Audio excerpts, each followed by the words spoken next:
Assalamualaikum warahmatullahi wabarakatuh. Apa kabar teman-teman sekalian? Semoga saya selalu dalam lindungan Allah Subhanahu wa taala. Kali ini saya akan mengajak lagi teman-teman sekalian berjalan-jalan di Kota Tarim.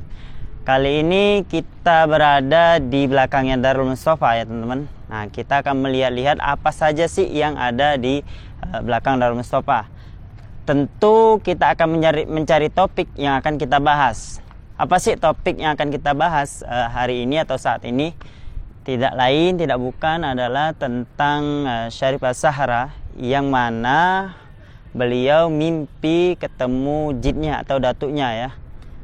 Nah, bagaimana video selanjutnya atau kisah selanjutnya? Saksikan terus ya, jangan di skip videonya agar teman-teman sekalian tidak ketinggalan informasi ya tentang cerita tersebut. Yuk ikutin terus.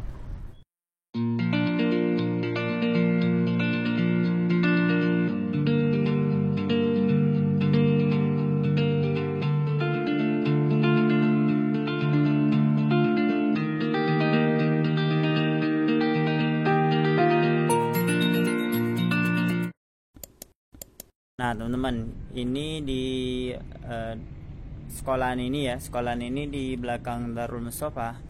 Cuman ini untuk anak dari mulai SD, SMP, SMA ya. Jadi SD, SMP, SMA itu sekolahnya di sini. Cuman sekarang lagi ditutup, jadi kita tidak bisa masuk ya teman-teman. Tuh lihat, ada tulisan bahasa Arab. Man salaka tariqan yaltamisu fihi ilman sahalallahu bihi tariqan ilal jannah. Tuh. Barang siapa yang berjalan di jalan yang mana jalan tersebut untuk mencari ilmu, maka Allah akan mempermudahkannya jalan menuju surga, teman-teman. Nah, untung di saat kita berjalan-jalan ini ada orang lagi main bola nih teman-teman. Tuh lihat, orang lagi main bola. Nah, biasanya di Arab nih teman-teman ada untuk ini nih, baroda nih. Baroda ini maksudnya tempat air minum ya. Nah, biasanya di beberapa lokasi atau tempat itu ditaruh air minum nih. Keren nggak? Jadi jikalaupun ada pengemis di kota ini, mereka bisa minum gratis di baroda ini. Kalau di Indonesia teman-teman itu sulit.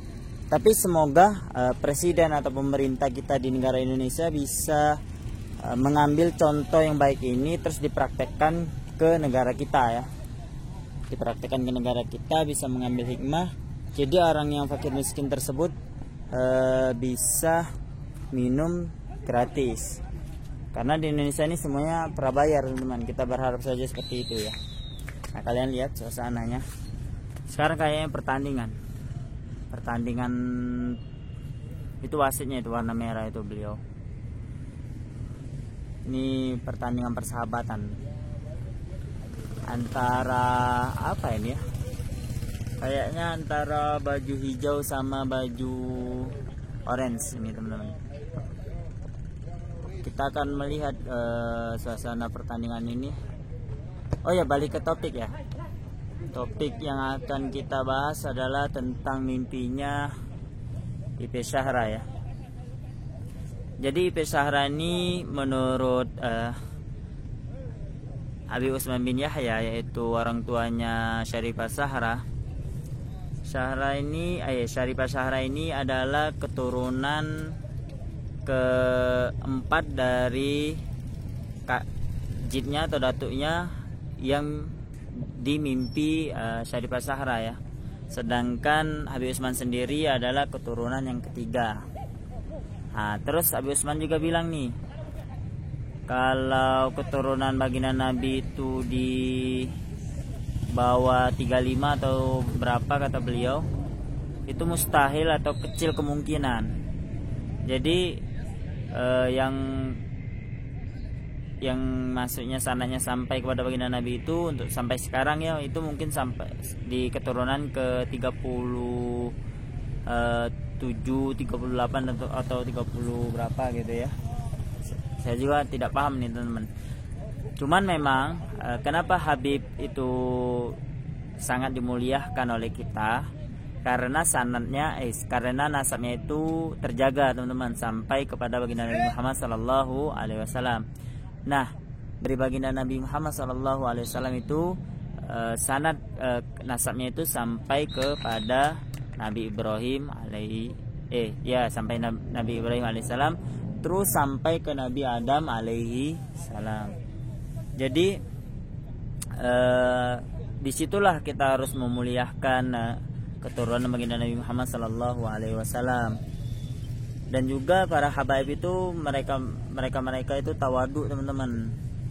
Jikalaupun maaf kata ada dari sebagian habib atau sebagian syarifah melakukan hal-hal yang jelek, sudah sejogyanya atau sepantasnya kita memberikan peringatan, tapi kita tidak diperbolehkan untuk membenci para habaib atau syarifah karena mereka keturunan baginda Nabi Muhammad sallallahu alaihi wasallam. Apakah kalian rela nih kalian membenci keturunan baginda Nabi Muhammad sallallahu alaihi wasallam? Kalau saya secara pribadi tidak ingin ya untuk membenci keturunan baginda Nabi Muhammad sallallahu alaihi wasallam. Nah, kalian lihat nih di depan kita. Ini rapi banget teman-teman. Udah kayak di Jepang ya. Sayang saja ini pohonnya itu tidak warna merah jambu yang biasanya di Jepang itu loh teman-teman. Apa itu nama pohonnya itu? Pohon sakura atau apa ya? Tuh lihat. Bagus banget nih teman-teman. Nah, kita akan besok atau kapan-kapan kita akan mencoba naik ke gedung yang depan sana.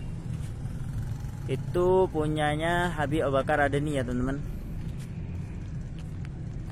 Kita akan jelaskan kenapa gedung itu mulai dari saya berkuliah di Universitas Al-Ahqaf sampai sekarang tidak selesai-selesai. Kita akan jelaskan kenapa gedung itu tidak selesai ya. Nah, lihat nih pohonnya bagus banget nih teman-teman. Nah, di sini banyak sekali lapangan bola ya teman-teman. Tadi lapangan bola, di sana juga lapangan bola, cuman untuk anak kecil teman-teman. Untuk anak-anak kecil di sana karena tidak luas ya. Sedangkan tadi luas ya. Nah, yang luas itu untuk orang-orang yang sudah dewasa atau besar ya teman-teman. Nah, ini jalan yang bisa kita akses menuju Darul Mustafa nih teman-teman. Jadi kalau kalian akses jalan itu, kalian akan sampai ke Darul Mustafa. Jalan sana bisa ya, jalan sana bisa, jalan sini juga bisa. Kita tempuh jalan sini aja teman-teman. Oh ya, balik ke topik pembicaraan kita tadi ya teman-teman. Tadi Syarif As-Sahra itu mengungkapkan kepada Habib Utsman bin Yahya, yaitu abahnya beliau, bahwasannya Syarif As-Sahra ini bermimpi jidnya ya, bermimpi jidnya. Terus Habib Utsman ini bertanya, apa yang kejadian apa sih yang ada dalam mimpinya Syarif As-Sahra tuh? Nah, Syarif As-Sahra cuma menjelaskan bahwasannya datuknya ini mengucapkan salam dan lain-lain sebagainya.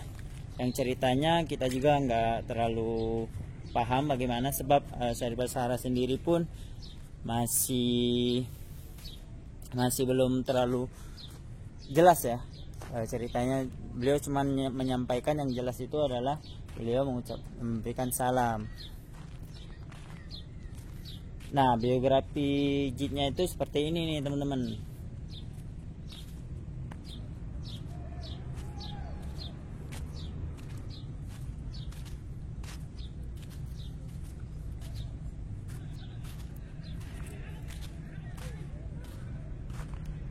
Nih, kalau kalian lihat nih, ada pohon satu ini teman-teman.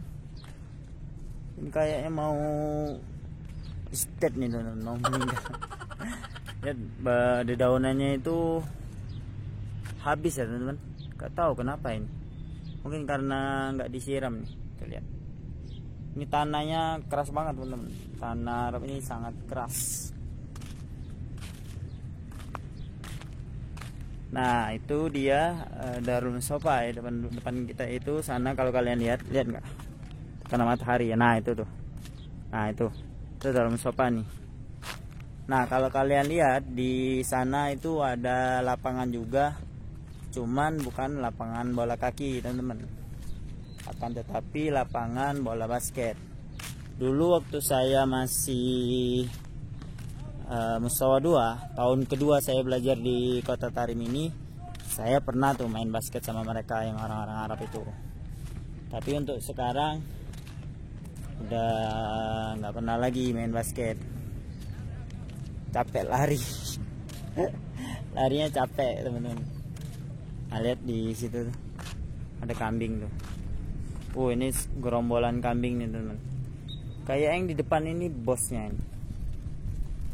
Tuh lihat. Kambing di sini berjalannya beriring-iringan, teman-teman.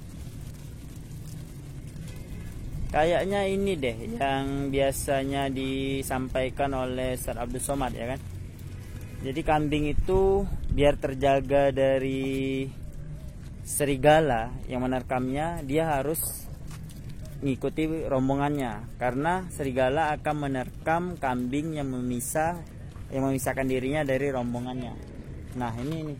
Nah, itu tuh. Tuh. Nah, kayak itu bakal dimakan oleh, tuh lihat, itu bakal dimakan oleh serigala itu kalau jalan kayak gitu. Kok tanduknya itu ada pipa? Tanduknya ada pipa, kalian lihat. Itu bukan tanduk ya, itu apa ya namanya, selang. Tuh, itu selang, itu warna hijau ya, kalau kalian lihat tuh, kelihatan nggak? Tuh. Selang itu tuh, lihat. Itu bukan tanduk ya, itu selang ya. Selangnya.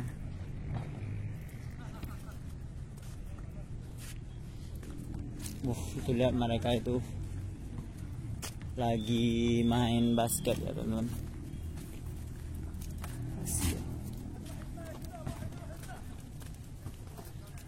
Itu ada teman saya yang biasanya beliau, beliau ini masya Allah luar biasa nih, teman saya yang satu ini.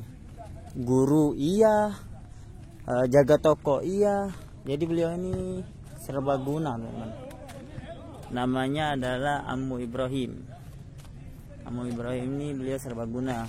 Guru bisa, jadi penjual toko juga bisa. Tuh lihat, mainnya di pergunungan. Nah, teman-teman, sambil kita melihat suasana pertandingan basket antara satu tim ya, mereka ini cuman customnya aja dibedain ya, ini mungkin latihan saja ya, teman-teman. Nah, di sini kita akan mencoba menjelaskan biografi datuknya Syarifah Zahra atau datuknya Habib Utsman bin Yahya. Siapa sih yang tidak kenal Habib Utsman bin Yahya, seorang sosok ulama besar yang menjadi guru dari semua guru agama, khususnya bagi masyarakat Betawi. Beliau juga dijuluki Sayyid atau Habib atau Syarif dan lain sebagainya, yang biasa dipanggil untuk dinisbahkan kepada nasab yang mana nasab tersebut sambung kepada baginda Nabi Muhammad SAW. Jadi nasabnya itu nyambung ya kepada baginda Nabi, maka dikategorikan atau dinamakan Sayyid orang tersebut.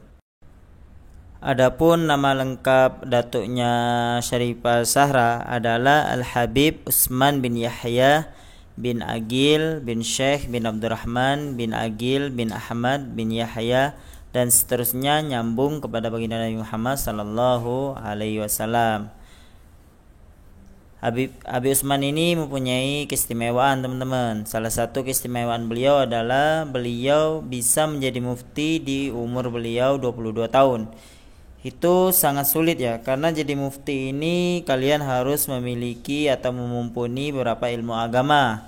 Kalau kalian tidak mencukupi ilmu agama, kalian tidak akan bisa menjadi mufti. Karena seorang mufti akan memberikan sebuah hukum terhadap orang yang meminta fatwa kepada beliau, mustafti ya. Mustafti itu orang yang meminta fatwa. Nah, kalau beliau dangkal ilmunya, di sini bisa mengakibatkan hal yang berbahaya. Ya, salah satunya mungkin bisa menyesatkan orang yang minta fatwa kepada beliau. Dan masih banyak lagi kelebihan-kelebihan beliau. Kalian bisa baca di status di sosial media, di Chrome, tulis di situ banyak sekali karama-karama beliau. Silakan kalian baca. Di sini saya hanya menjelaskan singkat saja. Nah, terus kita balik lagi ke topik. Kenapa sih Syarifah Zahra, yaitu IP ya, bisa bertemu dengan datuknya? Ada beberapa faktor nih teman-teman yang akan saya jelaskan. Salah satu faktor yang membuat Syarifah Zahra bisa ketemu datuknya, salah satunya itu karena beliau, yaitu Syarifah Zahra, adalah keturunannya. Biasanya kuat tuh antara anak, keturunan, cucu dan lain sebagainya, itu biasanya kuat hatinya itu kuat, sehingga kepikiran tanpa disadari bisa kebawa ke alam mimpi. Nah, itu bisa juga teman-teman. Atau mungkin karena Syarifah Zahra itu udah di Tarim, mungkin kakeknya ini atau datuknya ini mau memberikan sebuah pesan atau wejangan biar Syarifah Zahra ini betah di kota Tarim. Seperti kita ketahui juga bahwasannya kakeknya ini atau datuknya Syarifah Zahra ini itu pernah ke Hadramaut, menimba ilmu di Hadramaut ya. Beliau pernah ke kota Hadramaut. Ya, itu saja yang bisa kita sampaikan sambil melihat pertandingan-pertandingan basket ini. Jarang sekali ya teman-teman. Kalian termasuk orang yang beruntung yang bisa menonton pertandingan basket ini, karena pertandingan ini jarang terjadi, dan juga untuk ngumpulin orang-orang yang pecinta basket di Tarim ini khususnya itu sangat sulit, karena kebanyakan mereka itu cinta sama bola bukan basket ya teman-teman. Ya, mungkin itu saja. Semoga teman-teman sekalian bisa mengambil hikmah dari cerita atau mimpinya Syarifah Zahra, sehingga saya, Anda dan semuanya bisa menjadi pribadi yang lebih baik. Saya undur diri, saya ucapkan Assalamualaikum warahmatullahi wabarakatuh.